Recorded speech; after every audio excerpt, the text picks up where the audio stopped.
The summer heat was unbearable that Tuesday afternoon. Raymond pulled his motorcycle into the gas station on Maple Street, wiping the sweat from his forehead. At 52 years old, he'd been riding for over 30 years, and the rumble of his Harley was like a second heartbeat. His leather vest was faded, covered in patches from different rides and rallies over the years. To most people who saw him, he looked intimidating. Big guy, tattoos running down both arms, gray beard, and a permanent scowl that came from years of hard living. But Raymond wasn't the man he used to be. Those days were behind him now. He was unscrewing his gas cap when he heard it. A small voice, shaky and desperate. "Mister, please help." Raymond turned around and saw a little girl standing a few feet away. She couldn't have been more than 7 or 8 years old, with her hair in 2 neat braids and wearing a school uniform that had seen better days. The skirt was a bit too short, like she'd grown out of it, and one of her knee socks was falling down. But it was her face that got him. Tears were streaming down her cheeks and her whole body was trembling. "Please," she said again, her voice breaking. "He's hurting my mommy." Raymond's heart dropped. He'd seen a lot in his life, done things he wasn't proud of, but a kid crying for help, that was something he couldn't ignore. He walked over and got down on one knee so he was at her level. "Hey there, slow down. Take a breath. What's your name?" "Lily," the girl whispered, wiping her nose with the back of her hand. "Okay, Lily, I'm Raymond. Now tell me what's going on. Who's hurting your mommy?" Lily pointed across the street to a massive house behind tall iron gates. It wasn't just a house, really.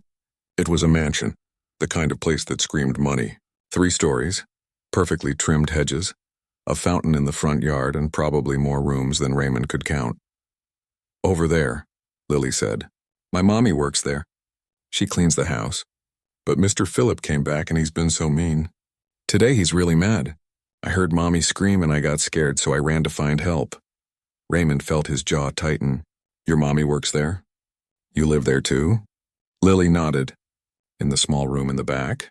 Mommy says it's nice because we don't have to pay rent. But I don't like it anymore. Mr. Phillip scares me." "Who's Mr. Phillip?" "The son. The old lady who owns the house is nice, but she's been gone.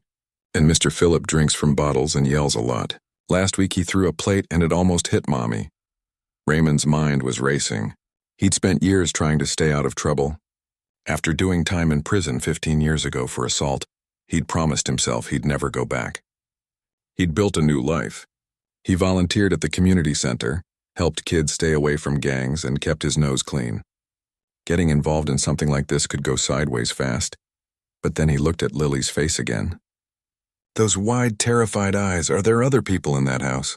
"Other workers?" Raymond asked. "Yeah, but they're all scared too. Nobody wants to make Mr. Phillip mad because the family is important. That's what Mommy always says. We need the job because Grandma back home is sick and needs medicine." Raymond stood up and looked at the mansion. From here he couldn't see or hear anything, but his gut was telling him this was serious. "Lily, I need you to do something for me, okay? You see that store right there?" He pointed to the convenience store attached to the gas station. "I want you to go inside and tell the lady at the counter to call 911. Tell her exactly what you told me. Can you do that?" "What are you going to do?" Lily asked, fresh tears forming. "I'm going to go check on your mommy. He might hurt you too." Raymond gave her a small smile. "I'll be all right. But you need to make that call, okay? It's really important."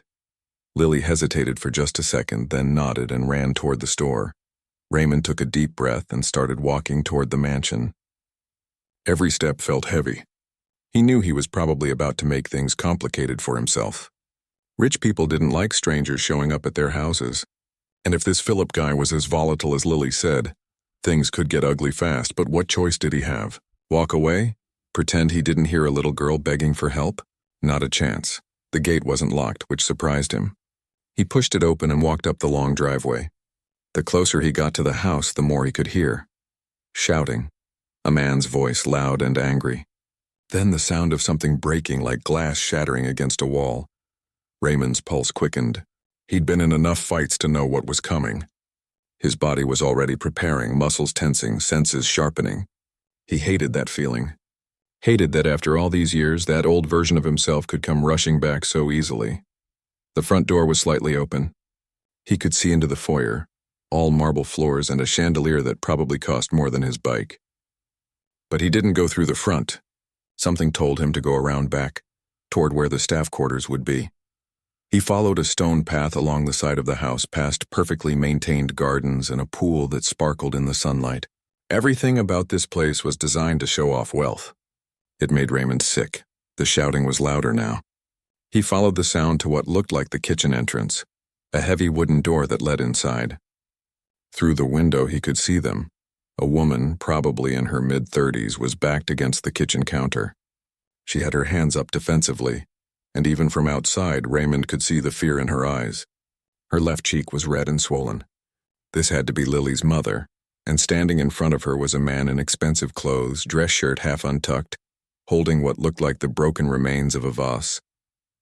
He was smaller than Raymond, maybe 5'10", but he carried himself like someone who'd never been told no in his life. His face was flushed and he was swaying slightly. "Drunk. You think you can talk back to me?" The man was shouting. "In my house? You're the help. You don't get to have opinions." The woman was crying, trying to make herself smaller. "I'm sorry, Mr. Phillip. Please, I didn't mean—" "Shut up. You people come here, take our jobs, live in our homes, and you can't even show basic respect?" Raymond had heard enough. He pushed open the door, and the sound of it swinging wide made both people turn toward him. Phillip stared at him, confusion crossing his face first, then anger. "Who the hell are you?" Raymond stepped inside, letting the door close behind him. He kept his voice calm, steady. "I'm someone who heard shouting and thought I'd check to make sure everyone was okay." "This is private property," Phillip snapped. "You're trespassing. Get out before I call the police." "That's funny," Raymond said, not moving, "because I'm pretty sure someone already called them. Should be here any minute." That wasn't entirely true yet, but he was banking on Lily following through. Philip's eyes narrowed. He looked Raymond up and down, taking in the leather vest, the tattoos, the size of him. For a second, Raymond could see the calculation happening. This wasn't some employee Philip could bully. This was something different. "I said get out," Philip repeated, but there was less confidence in his voice now. Raymond glanced at the woman, who was staring at him with a mixture of hope and terror. "Ma'am, are you all right? Do you need medical attention?" She opened her mouth to speak, but Philip cut her off. "Don't answer him, Carmen. He's nobody." So her name was Carmen. Raymond filed that away. "Carmen," Raymond said gently, ignoring Philip entirely now. "Your daughter Lily is outside. She's safe. She came and got me because she was worried about you." Carmen's eyes went wide. "Lily? Oh God, she wasn't supposed to—" Her voice caught. "Is she okay?" "She's fine. She's a brave kid." That seemed to be the last straw for Philip. "I'm calling the police right now." "You broke into my house. You're threatening me." "I didn't break in." "The door was open, and I haven't threatened anyone. I'm just standing here making sure this woman is safe." Philip pulled out his phone, his hands shaking with rage. Or maybe that was the alcohol. Hard to tell. He started dialing, but his fingers kept missing the numbers. Raymond didn't move. He just stood there, creating a physical barrier between Philip and Carmen. He made sure his body language was non-threatening. Hands at his sides, not clenched into fists. Relaxed posture. He'd learned over the years that how you carried yourself made all the difference. In the distance, sirens started to wail. Lily had come through. The sirens got louder, and Philip's face went from red to almost purple. He was pacing now, still trying to dial his phone, muttering under his breath about lawyers and lawsuits. Raymond hadn't moved from his spot.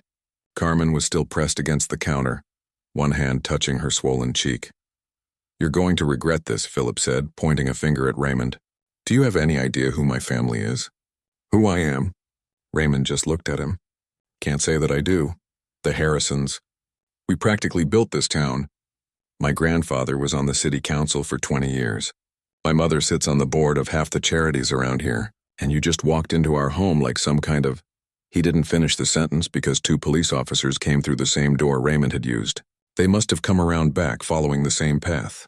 Both had their hands near their belts, ready but not drawing weapons. One was older, maybe late 40s, with gray at his temples. The other was younger, probably fresh out of the academy. "Police," the older officer said. "We got a 911 call about a domestic disturbance. Everyone stay calm." Philip immediately turned to them, his whole demeanor changing. The anger shifted into something else, something that tried to look like relief and concern. "Officers, thank God you're here. This man broke into my house. He's been threatening me and my employee. The younger officer looked at Raymond. Sir, is that true? Raymond kept his voice even. No, officer. The door was open. I came in because I heard shouting and saw this woman was in distress. Her daughter came to the gas station across the street and asked me for help. He's lying, Philip said quickly. He just showed up and started making threats. Ask Carmen. She'll tell you. All eyes turned to Carmen. She was shaking, her arms wrapped around herself. Raymond could see the internal struggle on her face. This was her employer, her home, her income. Everything she had was tied to this job. Speaking up could cost her everything. The older officer seemed to sense this. His nameplate read, Chen. He'd been doing this long enough to read a room. Ma'am, Officer Chen said gently, I'm going to ask you some direct questions, and I need honest answers. Are you hurt? Carmen nodded slowly, her hand still on her cheek. Did Mr. Harrison here cause those injuries? Silence. Heavy, thick silence. Carmen, Philip said, his voice suddenly softer, almost pleading. Tell them the truth. Tell them I didn't do anything. Officer Chen held up a hand. Mr. Harrison, please let her answer. Raymond watched Carmen's face. He could see years of fear there, years of staying quiet, years of telling herself that keeping her head down was the safest option. He'd seen that look before on people who'd been beaten down by life, by circumstances, by people who had power over them. Carmen's voice was barely a whisper. He got angry. I made a mistake with his laundry and he started yelling. Then it got worse. Did he hit you? A tear rolled down Carmen's face. Then another. She nodded. Philip exploded. That's a lie. She's lying because he's intimidating her. He pointed at Raymond. Look at him. He's a biker, probably a criminal, and she's scared of him, so she's making things up.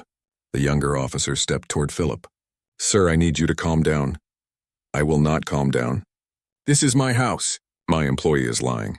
And you're believing some random thug who trespassed on my property. Officer Chen looked at Raymond. Can you tell me your name, sir? Raymond Torres. Something flickered in Chen's eyes. Recognition. Raymond Torres. You volunteer at the youth center on 5th Street? Raymond nodded. Yes, sir. Have for about 8 years now. Chen's expression shifted slightly. Raymond could tell he was connecting dots. The police knew about the youth center, knew about the programs there. They'd partnered with them before on community outreach. Okay, Mr. Torres. I'm going to need you to wait outside while we sort this out. But don't leave the property. Raymond glanced at Carmen one more time, then headed for the door. As he passed Philip, the man hissed under his breath. You're done. Finished. Outside, the scene had grown. 2 more police cars had arrived, along with an ambulance. Lily was standing near one of the patrol cars with a female officer, who was kneeling down talking to her. When Lily saw Raymond, she ran over. Is my mommy okay? She asked, grabbing his hand. She's talking to the police right now. They're going to help her. Is Mr. Philip going to jail? Raymond didn't know how to answer that. The truth was complicated, and this was a kid who'd already been through too much today. The police are figuring everything out. The female officer walked over. Her badge said Martinez. You're the one who responded to her call for help? Yeah, couldn't just ignore a kid asking for help. Martinez nodded. That took courage. A lot of people would have kept walking. She looked down at Lily. Sweetie, you did exactly the right thing. You were very brave. Lily didn't look like she felt brave. She looked scared and small and like she wanted to disappear. They stood there for a while watching as more people arrived. Paramedics went inside. Raymond could see through the windows as they examined Carmen. Officer Chen was taking notes, asking questions. The younger officer was dealing with Philip, who was still arguing, still making demands. Then a black car pulled up, expensive and sleek. A man in a suit got out carrying a briefcase. Lawyer. Of course, the Harrisons had a lawyer who could show up in 15 minutes. This is going to get messy, Martinez muttered. More to herself than to anyone else. She was right. The next hour was a blur of questions, statements, and increasingly aggressive legal posturing. The lawyer immediately started trying to control the narrative, talking about property rights and questioning whether the police had probable cause to be there. He tried to paint Raymond as the aggressor, suggested Carmen had been coerced into making false statements, and made it very clear that the Harrison family would not tolerate this treatment. But something had shifted. Officer Chen wasn't budging. He'd seen Carmen's injuries. He'd heard Lily's 911 call, which had been recorded by dispatch. He'd watched Philip's behavior, and he knew Raymond wasn't some random troublemaker. "Mr. Harrison," Chen said calmly, "I'm placing you under arrest for assault and battery." The lawyer immediately protested. "That's absurd. You have no evidence. This is harassment. We have a victim with visible injuries, a witness who saw the altercation, and recorded evidence of a distressed child calling for help. That's more than enough for an arrest." Philip's face went white. "You can't be serious. Do you know who my mother is?" "I know exactly who your mother is," Chen replied. "And right now I'm more concerned with what you did to your employee." They handcuffed Philip and the lawyer followed them out, already on his phone, probably calling in more expensive help. Philip was shouting the whole way to the patrol car, making threats, demanding they call his mother, saying this was all a misunderstanding. Carmen came out next, supported by a paramedic. Her cheek was being treated and she had ice wrapped in a cloth pressed against it. When she saw Lily, she broke down completely, dropping to her knees and pulling her daughter into a tight hug. "I'm sorry, baby. I'm so sorry you had to see that. I'm so sorry." "It's okay, Mommy. Raymond helped us." Carmen looked up at Raymond, still holding Lily. Her eyes were red and swollen from crying. But there was something else there too. Gratitude, relief, maybe even a tiny spark of hope. "Thank you," she whispered. "I don't know what would have happened if you hadn't come." Raymond felt uncomfortable with the attention. He never did well with gratitude or praise. "Your daughter's the brave one. She's the one who asked for help."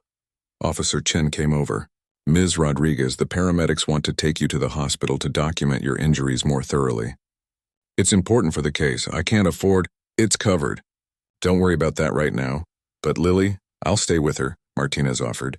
"We'll meet you at the hospital. She'll be safe." Carmen looked torn, but she was running out of energy to argue. She kissed Lily's forehead. "Be good for Officer Martinez, okay? Mommy will be right back." As they loaded Carmen into the ambulance, more cars arrived. These weren't police. These were expensive vehicles, the kind that came with drivers. A woman in her 60s stepped out of one of them, elegantly dressed, her face a mask of controlled horror. This had to be Mrs. Harrison, Philip's mother. She spoke briefly with the lawyer, her expression growing darker with each word. Then she turned and saw the scene, the police cars, the ambulance.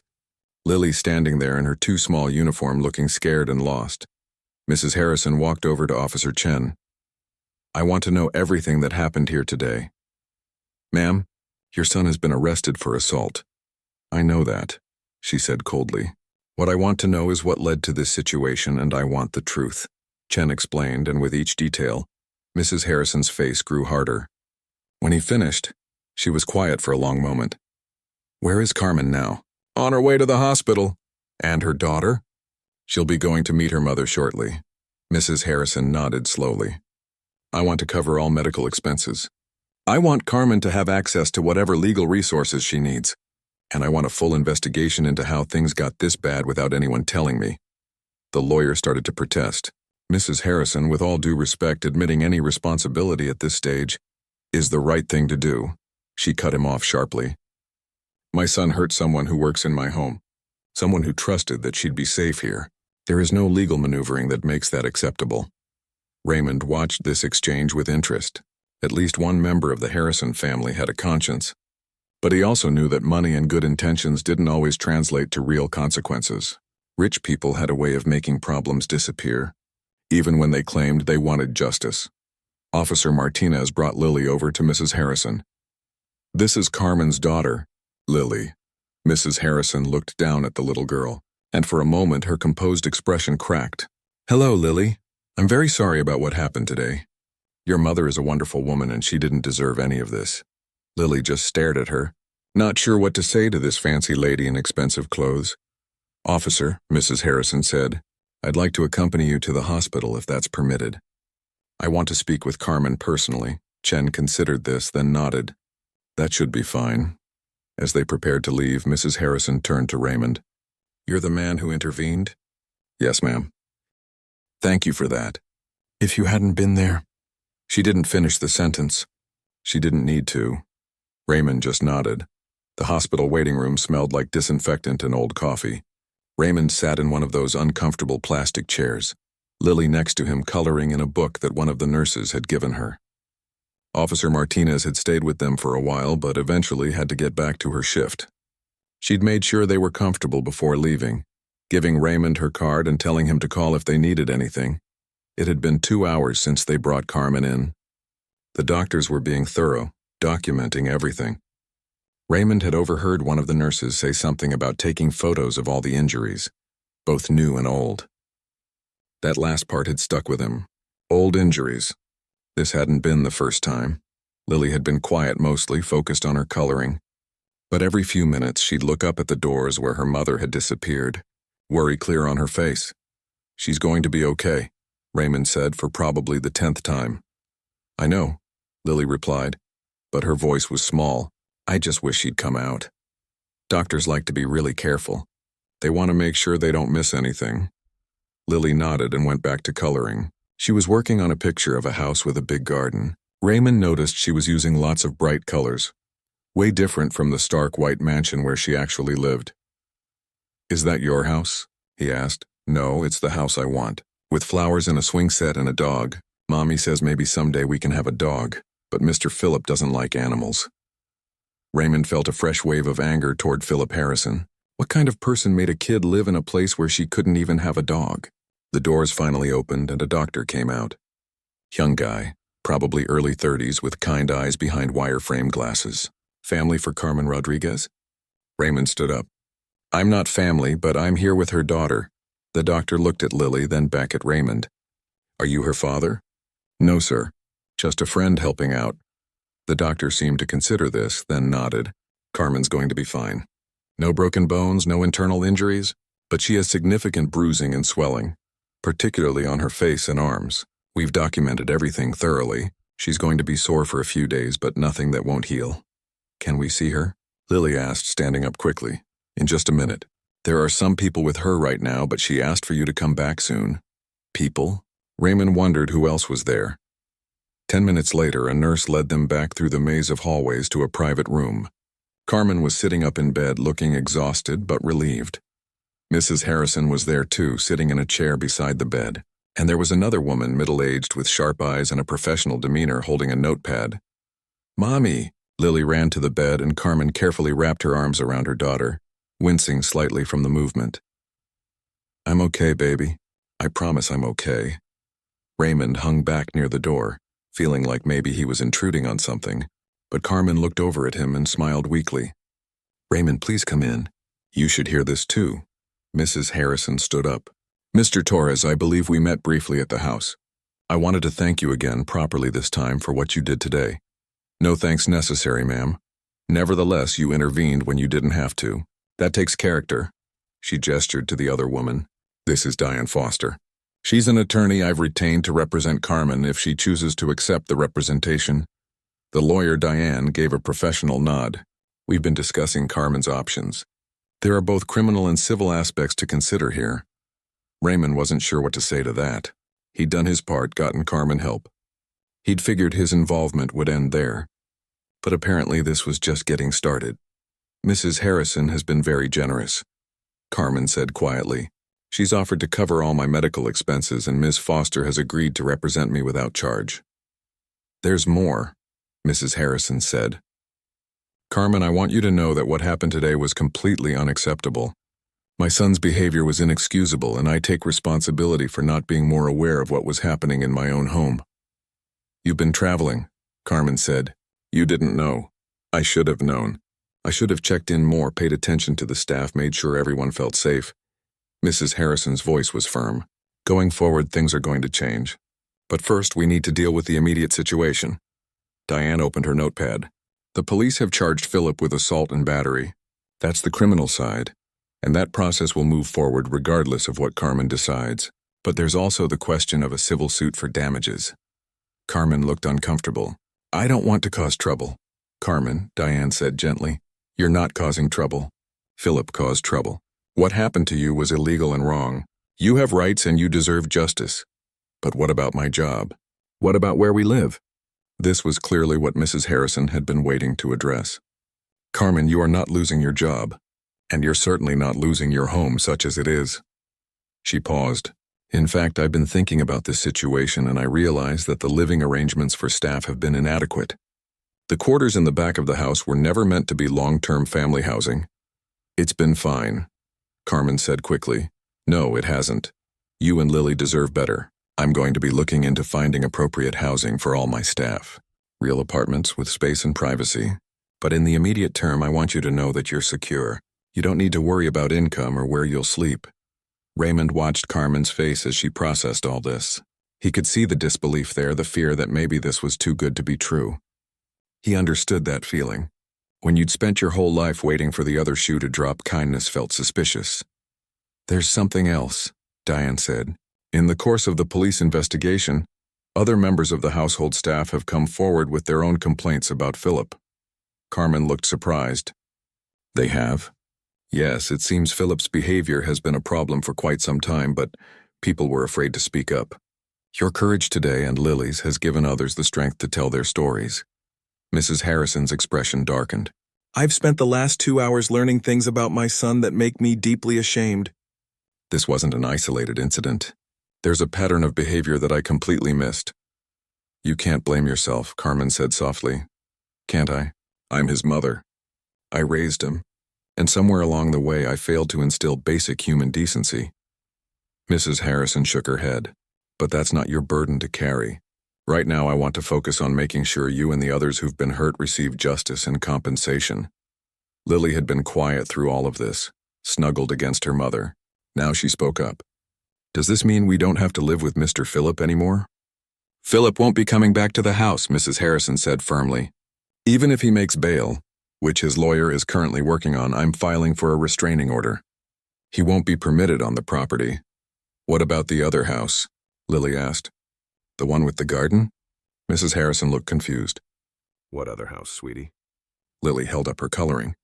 The one I want to live in, with flowers and a swing set. Something in Mrs. Harrison's expression softened. Well, I can't promise a swing set immediately, but I'll see what I can do about getting you into a place with a proper garden. Over the next hour, Diane explained the legal process to Carmen. The criminal case would proceed with or without her cooperation, but her testimony would be crucial. There would be court dates, possibly a trial if Philip didn't take a plea deal. It would be stressful and difficult, but Diane would be there every step of the way. On the civil side, Carmen could sue for damages, medical expenses, emotional distress, and lost wages if she chose. Mrs. Harrison had made it clear she wouldn't fight such a suit, that she believed Carmen deserved compensation. I don't want money, Carmen said. I just want to be safe. I want Lily to be safe. That's admirable, Diane replied. But you've been through trauma. You're going to need therapy, time to heal. Lily will need support too. These things cost money, and you shouldn't have to shoulder that burden alone. Raymond had stayed quiet through most of this, but now he spoke up. Carmen, I know it feels wrong to ask for money, but they're right. You've got to think about Lily's future, about what you'll both need going forward. Carmen looked at him, tears forming in her eyes again. I don't know how to do this. I've never dealt with lawyers and courts. I'm just a maid. I clean houses. You're not just anything, Raymond said firmly. You're a mother who kept herself and her kid safe. You're someone who survived something terrible, and now you're someone who's going to make sure it doesn't happen to anyone else. Mrs. Harrison nodded. He's right, Carmen. By speaking up, by letting this case proceed, you're protecting future employees, future staff members who might otherwise suffer as you have. The doctor came back in then, interrupting the conversation. Ms. Rodriguez, I'm going to discharge you, but I want you to take it easy for a few days. No heavy lifting, no strenuous activity. You have prescriptions for pain management, and I want you to follow up with your regular doctor in a week. I don't have a regular doctor, Carmen admitted quietly. Mrs. Harrison immediately pulled out her phone. I'll set you up with mine. He's excellent, and he'll see you as soon as needed. As the doctor went through the discharge paperwork, Raymond's phone buzzed. It was a text from Officer Chen. Need to talk to you about your statement. Can you come by the station tomorrow? Raymond texted back that he would. They left the hospital as the sun was setting. Mrs. Harrison had arranged for a car service to take them back.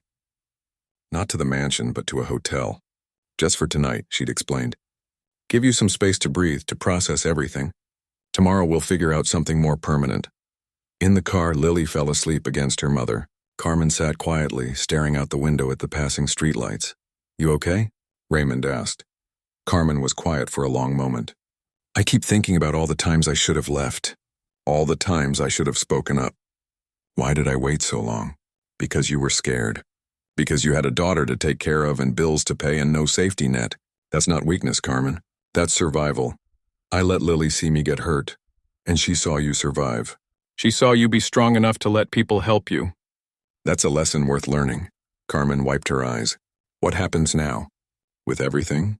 I don't know, Raymond admitted. But I know you're not alone in it. Mrs. Harrison seems committed to helping.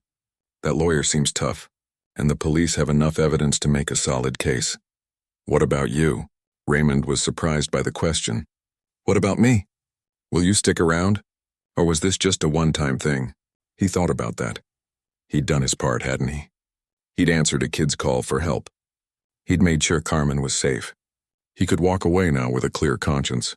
3 weeks had passed since that day at the mansion, and Raymond's life had gotten a lot more complicated than he'd expected. What he thought would be a one-time intervention had turned into something much bigger. He'd stuck around. Not just for a day or a week, but properly stuck around. He couldn't quite explain why, even to himself.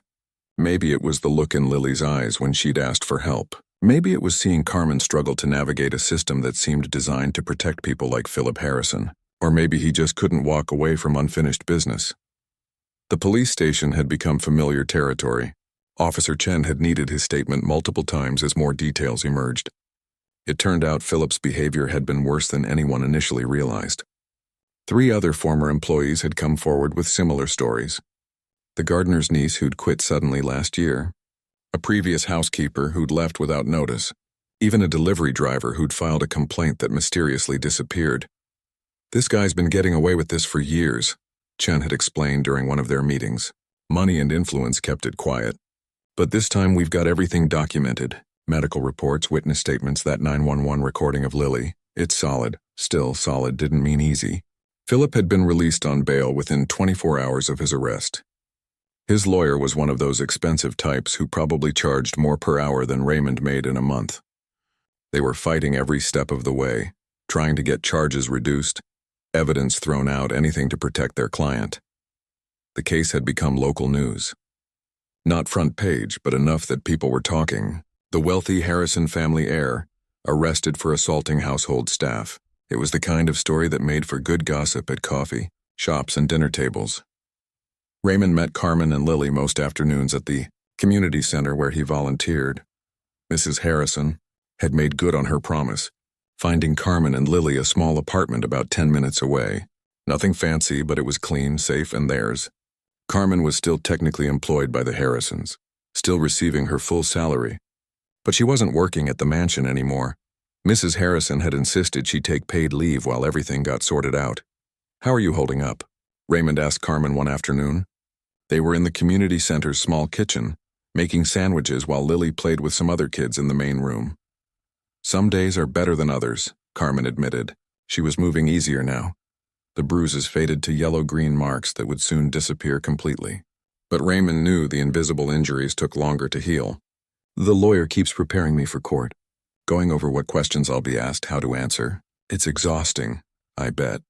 And Philip's lawyer is trying to make it seem like I'm lying, that I'm just after money.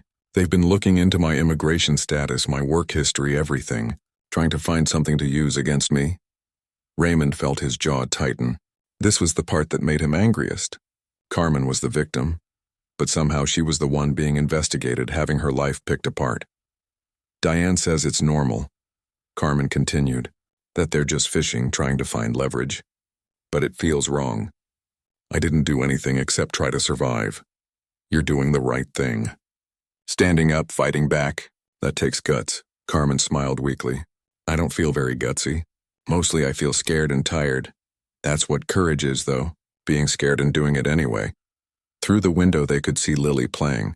She was laughing, actually laughing, playing tag with 2 other kids her age. It was good to see. For the first few days after the incident, Lily had been withdrawn, quiet, clinging to her mother constantly. But slowly, with the help of a child therapist Mrs. Harrison had arranged, she was starting to come back to herself. "She has nightmares sometimes," Carmen said, following Raymond's gaze. "Wakes up crying asking if Mr. Philip is coming back. I tell her he's not, that we're safe now, but I don't know if she believes me. Kids are resilient. She'll get through this, because of you. If you hadn't shown up that day, if you just ignored her." "I didn't, though, and neither did you when it counted. You told the truth to the police even though you were scared." The preliminary hearing was scheduled for the following week. Diane had explained that this was where a judge would decide if there was enough evidence to proceed to trial. With all the witness statements and evidence, she was confident they'd move forward. But Philip's legal team was apparently preparing some kind of defense that questioned Raymond's motives for being there. "They're going to try to paint you as the aggressor," Diane had warned him. "They'll bring up your record, your time in prison, suggest you were looking for trouble." "I've got nothing to hide," Raymond had replied. "I did my time, paid my debt. Been clean for 15 years, I know that. Officer Chen knows that. But juries can be unpredictable. And this jury pool is going to be full of people from this town who've heard the Harrison name their whole lives." That was the thing that worried Raymond most. Not for himself, but for Carmen. If Philip walked away from this with just a slap on the wrist, what message did that send? That money could buy immunity? That people like Carmen didn't matter? Raymond's phone rang. It was a number he didn't recognize. He excused himself and answered. "Mr. Torres, this is Howard Mitchell. I'm an attorney representing Philip Harrison." Raymond's grip tightened on the phone. "What do you want?" "I'd like to talk to you about your involvement in this case. Perhaps we could meet, discuss some options." "Options?" "My client maintains his innocence, but he's willing to be reasonable. If you were to reconsider your statement, clarify certain details that might have been unclear in the heat of the moment, we could make it worth your while." It took Raymond a second to understand what was happening. They were trying to buy him off. "Are you seriously trying to bribe me right now?" "I prefer to think of it as compensation for your time and trouble. These legal proceedings can be lengthy and disruptive. We'd simply be helping to alleviate that burden." "How much?" There was a pause. $20,000 cash, and all you'd need to do is testify that things were perhaps not as clear as you initially stated. That maybe you misunderstood what you saw. $20,000. That was more money than Raymond had seen in years. He could pay off his bike, fix up his apartment, maybe even take a real vacation for once, and if I say no, then we'll be forced to pursue other avenues. Your criminal history will become very relevant to this case. We have investigators looking into your activities, your associations. I'm sure a man with your background has things he'd prefer to keep private. I've got nothing to hide. Everyone has something to hide. Mr. Torres, the question is whether you want us digging for it." Raymond felt the old anger rising, the kind that had gotten him in trouble when he was younger. He forced himself to take a breath, stay calm. "You tell your client that I'm not interested in his money. What I saw that day was real. Carmen Rodriguez was being hurt, and I'm not going to lie about that for any amount of cash. That's disappointing. I'd hoped you'd be more practical." "Yeah, well, I've been disappointing people my whole life. I'm used to it." Raymond hung up and stood there for a minute, his heart pounding. $20,000. He'd be lying if he said the offer hadn't tempted him for half a second. But only half a second. Carmen came out of the kitchen. "Is everything okay?" "You look upset." That was Philip's lawyer. "They tried to bribe me to change my story." Carmen's face went pale. "What did you say?" "I told them where they could shove their money." "Raymond, you shouldn't have done that. $20,000, that could change your life." "Yeah, but I'd have to live with myself after. And I'm not sure I could do that." Carmen's eyes filled with tears. "Why are you doing this?" "Why are you putting yourself through all this for us?" It was a fair question. Raymond had asked himself the same thing more than once. "I spent a lot of years being angry at the world," he said slowly. "Did some things I'm not proud of. Hurt people. Ended up in prison because I couldn't control my temper. When I got out, I promised myself I'd be different. That if I ever got the chance to do the right thing, I'd take it. This is more than just doing the right thing. You're risking everything. Not everything. Just money and maybe some hassle. But what kind of man would I be if I let a little girl's cry for help go unanswered? What kind of man would I be if I took money to lie for someone like Philip Harrison?" Carmen hugged him then, tight and fierce. "Thank you. For all of it." The preliminary hearing came faster than Raymond expected. The courthouse was downtown, an old building with marble floors and high ceilings that made every sound echo. Raymond wore his best clothes, which wasn't saying much. A button-down shirt that was slightly too tight and pants that he usually only wore to funerals. Diane met them outside. Remember what we discussed. Answer questions clearly and honestly. Don't let them rattle you. They're going to try to make you angry, get you to lose your temper. Don't give them that. Inside, the courtroom was intimidating. Philip sat at the defense table with his fancy lawyer and 2 associates. He looked different than he had that day at the mansion. Clean, sober, wearing an expensive suit. He'd probably been coached on how to sit, how to look sympathetic and innocent. Mrs. Harrison was there too, sitting on the opposite side from her son.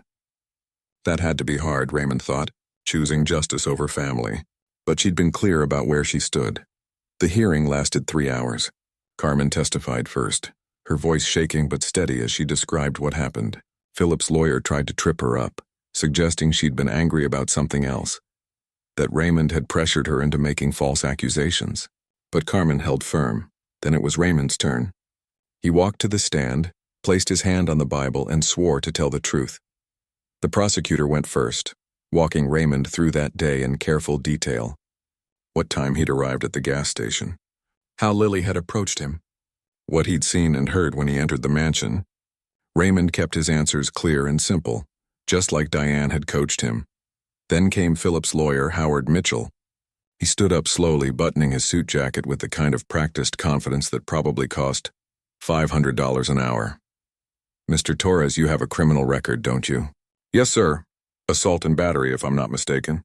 "You spent 3 years in prison for beating a man so badly he required hospitalization." "That's correct. So you have a history of violence." "I have a past that I'm not proud of, but that was 15 years ago." Mitchell smiled like he'd won something. "Once violent, always violent, though, wouldn't you say?" "No, sir. I wouldn't say that at all. People can change, can they? Or do they just hide it better?" Mitchell walked closer to the stand. "Isn't it true that you ride with a motorcycle club? An organization known for criminal activity?" "I ride with some friends who also own motorcycles. We volunteer at community centers and raise money for charity. If that's criminal, then guilty as charged." A few people in the courtroom actually chuckled at that. Mitchell's smile tightened. "You claim you just happened to be at that gas station when Lily Rodriguez approached you. Isn't it possible you were there deliberately? That you'd been watching the house looking for an opportunity? An opportunity for what? To extort money from a wealthy family. To create a situation where you could position yourself as a hero and then demand payment." Raymond felt the anger rising but pushed it down. This was exactly what Diane had warned him about. "That's not what happened." "No? Then explain to me why immediately after this incident, you've been spending significant time with Ms. Rodriguez and her daughter. Why you've involved yourself so deeply in their lives. Could it be that you're trying to ensure she sticks to a story that benefits you? Or maybe I just care about making sure they're okay. Not everyone does things for money, Mr. Mitchell. How noble. And yet my client attempted to compensate you for your time and trouble and you refused. Why would you turn down $20,000 if not because you're holding out for more?" Raymond looked directly at Mitchell. "I turned down the money because it was meant to buy my silence. And I'm not for sale. Or you're simply not satisfied with the opening offer." Diane objected to that and the judge sustained it, but the seed had been planted. Mitchell was building a narrative where Raymond was the real problem, the outsider looking to profit from a family's misfortune. "Let's talk about what you saw that day," Mitchell continued. "You claim my client was threatening Ms. Rodriguez. But isn't it true that you only saw the tail end of a conversation? That you have no idea what led to that moment? I saw a woman with injuries and a man holding a broken vase. I heard shouting. That was enough. Enough to trespass on private property? Enough to insert yourself into a private domestic matter? Enough to make sure someone wasn't getting hurt worse. How heroic. But tell me, Mr. Torres, in your version of events, did you touch my client? Threaten him in any way?" "No, sir. I just stood there. Just stood there. A man of your size, with your history, simply stood there. And you expect us to believe my client wasn't terrified? That he didn't feel threatened by your mere presence? If he felt threatened, maybe he should have stopped hurting his employee." The judge gave Raymond a look. "Mr. Torres, please just answer the questions asked." "Yes, Your Honor." Mitchell continued for another 20 minutes, trying to poke holes in Raymond's testimony, suggesting his motives were suspect, his memory unreliable. But Raymond held firm. He'd seen what he'd seen. He'd done what he'd done. and he wasn't going to apologize for it. When it was finally over, the judge reviewed all the evidence. Medical reports, witness statements, the 911 recording, photos of Carmen's injuries, testimony from the other staff members who'd come forward. This court finds sufficient evidence to bind the defendant over for trial, the judge announced. Bail conditions will remain in place, including the restraining order preventing Mr. Harrison from contacting Ms. Rodriguez or entering the family property. Philip's face went red, but his lawyer put a hand on his arm, keeping him quiet. Outside the courthouse, Carmen practically collapsed with relief. It's really happening. We're really going to trial. You did great in there, Diane told her. Both of you did. Now we prepare for the real thing. Mrs. Harrison approached them, looking older than she had at the hospital. Carmen, I want you to know that whatever happens at trial, my support hasn't changed. You'll have housing, income, and legal representation for as long as you need it. Thank you, Mrs. Harrison. You've been so kind. It's the least I can do. I failed you as an employer. I failed to protect you in my own home. I'm just trying to make it right. She left after that, getting into her car with a driver waiting. Raymond watched her go, still not entirely sure what to make of her. She seemed genuine, but years of cynicism made him wary of wealthy people bearing gifts. The trial was set for 6 weeks later. Those weeks passed in a blur of preparation, coaching sessions with Diane, and continued attempts by Philip's legal team to make the case go away. They offered settlements, suggested mediation, even tried to get evidence suppressed, but the district attorney was committed to seeing this through. The trial itself lasted 5 days.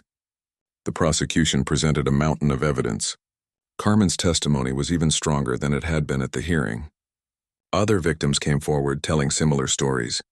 The pattern was undeniable. Philip's defense tried to paint him as a troubled man dealing with business failures and substance abuse issues, someone who needed treatment, not punishment. They suggested Carmen had been a willing participant in a toxic work environment, that she could have left at any time. But she didn't leave, Mitchell argued. She stayed. She accepted the salary, the housing, the benefits, and only when this man, he pointed at Raymond, inserted himself into the situation did she suddenly claim abuse. The jury deliberated for 7 hours. Raymond spent that time in the courthouse cafeteria with Carmen and Lily, drinking bad coffee and trying not to watch the clock. Diane kept checking her phone, waiting for the call that they'd reached a verdict. When it finally came, they all filed back into the courtroom. Raymond's heart was pounding.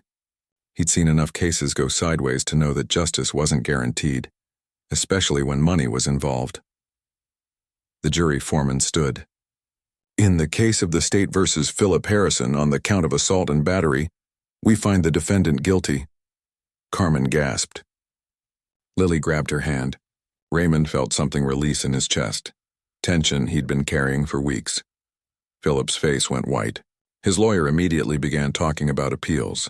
The sentencing hearing came 2 weeks later. The judge sentenced Philip to 14 months in county jail, followed by 3 years of probation, mandatory anger management classes, and 500 hours of community service. He was also ordered to pay restitution to Carmen and the other victims.